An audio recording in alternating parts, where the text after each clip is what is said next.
ಚಾಲಕನ ನಿಯಂತ್ರಣ ತಪ್ಪಿ ಜಲಪಾತಕ್ಕೆ ಉರುಳಿದೆ ಕಾರು. ಹಾಸನದ ಶಿರಾಡಿ ಘಾಟ್ ಬಳಿ ನಡೆದಿರೋ ಘಟನೆ ಇದು. ಸಕಲೇಶಪುರದ ರಾಷ್ಟ್ರೀಯ ಹೆದ್ದಾರಿ 75 ಶಿರಾಡಿ ಘಾಟ್ ಬಳಿ ನಡೆದಿರುವಂತಹ ಘಟನೆ ಇದು. ಆಯಾ ತಪ್ಪಿ ಪಾತಾಳಕ್ಕೆನೆ ಬಿದ್ದಿದೆ ಈ ಒಂದು ಕಾರು. ಜಲಪಾತಕ್ಕೆ ಬಿದ್ದಂತ ಬೆಂಗಳೂರು ಮೂಲದ ಪ್ರವಾಸಿಗರ ಕಾರು. ಅದೃಷ್ಟವಶಾತ್ ಯಾವುದೇ ಪ್ರಾಣಾಪಾಯ ಆಗಿಲ್ಲ ಅನ್ನೋದು ಗೊತ್ತಾಗ್ತಾ ಇದೆ. ಹಾಸನದ ಶಿರಾಡಿ ಘಾಟ್ ಬಳಿ ನಡೆದಿರೋ ಘಟನೆ ಇದು. ಸಕಲೇಶಪುರದ ರಾಷ್ಟ್ರೀಯ ಹೆದ್ದಾರಿ 75 ಶಿರಾಡಿ ಘಾಟ್. ಜಲಪಾತಕ್ಕೆ ಬಿದ್ದಿರೋದು ಬೆಂಗಳೂರು ಮೂಲದ ಪ್ರವಾಸಿಗರ ಕಾರು. ಅದೃಷ್ಟವಶಾತ್ ಯಾವುದೇ ಪ್ರಾಣ ಹಾನಿಯಾಗಿಲ್ಲ. ಸಣ್ಣ ಪುಟ್ಟ ಗಾಯಗಳಿಂದ ಕಾರು ಚಾಲಕ ಪಾರಾಗಿದ್ದಾನೆ. ಸಕಲೇಶಪುರ ಗ್ರಾಮಾಂತರ ಠಾಣಾ ವ್ಯಾಪ್ತಿಯಲ್ಲಿ ನಡೆದಿರೋ ಘಟನೆ ಇದು. ಚಾಲಕನ ನಿಯಂತ್ರಣ ಕಳೆದುಕೊಂಡು ಜಲಪಾತಕ್ಕೆ ಬಿದ್ದಿದೆ ಕಾರು. ಬದುಕೊಂಡಿದ್ದಾರೆ ಚಾಲಕ. ಅದೃಷ್ಟವಶಾತ್ ಬದುಕುಳಿದಿದ್ದಾರೆ. ಸಕಲೇಶಪುರದ ರಾಷ್ಟ್ರೀಯ ಹೆದ್ದಾರಿ 75 ಶಿರಾಡಿ ಘಾಟ್ ಬಳಿ ಆಗಿರುವಂತಹ ಘಟನೆ. ಈ ಭಾಗದಲ್ಲಿ ನಿರಂತರವಾಗಿ ಮಳೆ ಆಗ್ತಾ ಇದೆ. ಸರಣಿಯಾಗಿ 1-2 ವಾರದ ಹಿಂದೆ ನೀವು ಇಂಥ ಘಟನೆಗಳನ್ನು ಗಮನಿಸಿದ್ರಿ. ಆಯಾ ತಪ್ಪಿ ಕಾರುಗಳು ಬೀಳ್ತಾ ಇದ್ದಿದ್ದು, ಸ್ಥಳೀಯರು ಕಾಪಾಡ್ತಾ ಇದ್ದಿತ್ತು. ಈಗ ಅಂಥದ್ದೇ ಮತ್ತೊಂದು ಘಟನೆಗೆ ಸಾಕ್ಷಿಯಾಗಿದೆ ಶಿರಾಡಿ ಘಾಟ್ನ ರಸ್ತೆಯಲ್ಲಿ ಆಗಿರುವಂಥ ಈ ಘಟನೆ. ಸಕಲೇಶಪುರದ ರಾಷ್ಟ್ರೀಯ ಹೆದ್ದಾರಿಯಲ್ಲಿ ನಡೆದಿರೋ ಘಟನೆಯನ್ನು ಗಮನಿಸ್ತಾ ಇದ್ದಾರೆ. ಕಾರು ಜಲಪಾತಕ್ಕೆ ಬಿದ್ದುಬಿಟ್ಟಿದೆ. ಚಾಲಕ ಸೇಫ್ ಆಗಿದ್ದಾರೆ.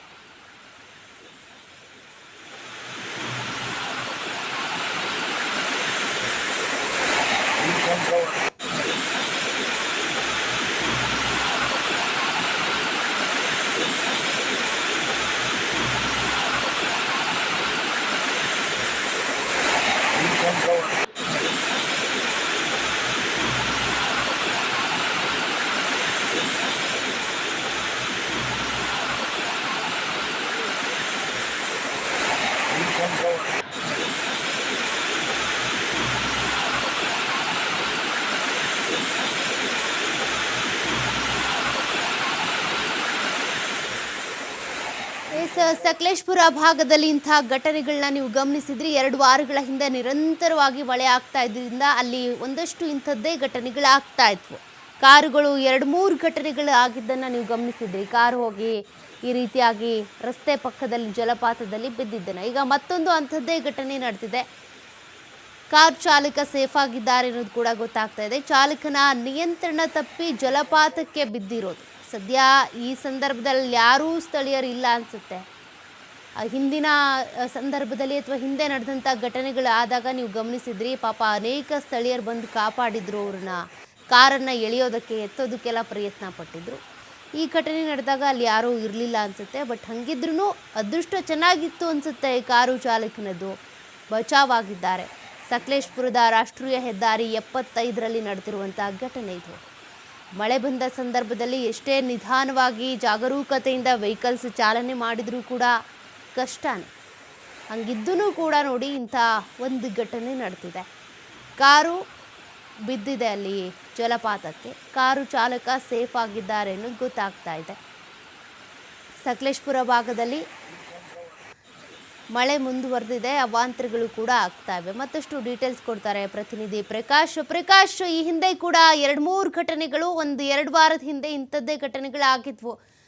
ಜಲಪಾತಕ್ಕೆ ಬೀಳೋದು ಅಥವಾ ನಿಯಂತ್ರಣ ತಪ್ಪಿ ಕಾರು ಪಲ್ಟಿ ಆಗೋದು ಅಂಥದ್ದೆಲ್ಲ. ಈಗ ಮತ್ತೆ ಅಂಥದ್ದೇ ಒಂದು ಘಟನೆ ನಡೆದಿದೆ. ಏನು ಡೀಟೇಲ್ಸ್ ಸಿಗ್ತಾ ಇದೆ?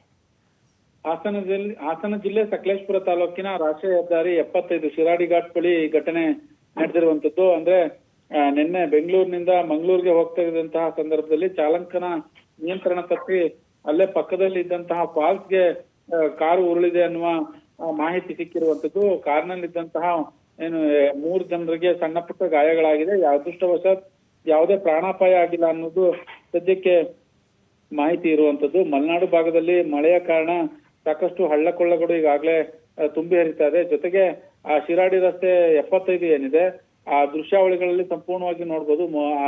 ಏನು ದೃಶ್ಯ ಇದೆ ಅಲ್ಲಿ ತಡೆಗೋಡೆ ಇಲ್ಲದ ಕಾರಣ ಏನು ಚಾಲಕನ ನಿಯಂತ್ರಣ ತಪ್ಪಿರುವಂತದ್ದು. ಅಂದ್ರೆ ಬ್ರೇಕ್ ಹೊಡೆದಂತ ಸಂದರ್ಭದಲ್ಲಿ ನಿಯಂತ್ರಣ ತಪ್ಪಿ ಏಕಾಏಕಿ ಫಾಲ್ಸ್ಗೆ ಬಿದ್ದಿರುವಂತಹ ಘಟನೆ ಆಗಿರ್ತಕ್ಕಂಥದ್ದು. ಅದೃಷ್ಟವಶಾತ್ ಯಾರು ಕೂಡ ಸಣ್ಣ ಪುಟ್ಟ ಗಾಯ ಬಿಟ್ಟರೆ ಪ್ರಾಣಾಪಾಯಕ್ಕೆ ತೊಂದರೆ ಆಗಿಲ್ಲ. ಒಟ್ಟಾರೆ ಈ ಭಾಗದಲ್ಲಿ ಸಕಲೇಶಪುರ ಭಾಗದಲ್ಲಿ ಕಳೆದ ಒಂದು 15 ದಿನಗಳಿಂದಲೂ ಕೂಡ ಮಳೆ ಸ್ವಲ್ಪ ಕಡಿಮೆ ಆಗಿತ್ತು. ಮತ್ತೆ ನಿನ್ನೆಯಿಂದ ಮಳೆ ಹೆಚ್ಚಾಗಿರ್ತಕ್ಕಂಥದ್ದು.